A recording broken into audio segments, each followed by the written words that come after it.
You ask Tiger to solve. This deals with linear equations with one unknown. The final result is v equals 4. Let's solve it step by step. Simplify the expression. Expand the parentheses. Simplify the arithmetic.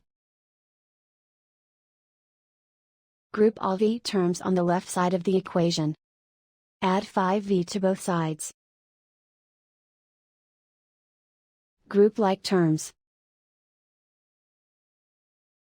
Simplify the arithmetic. Group like terms. Simplify the arithmetic. Group all constants on the right side of the equation. Add 37 to both sides.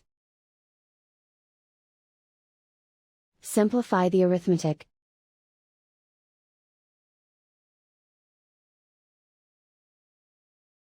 Isolate the v. Divide both sides by 13. Simplify the fraction. Find the greatest common factor of the numerator and denominator. Factor out and cancel the greatest common factor. And so the final result is v equals 4.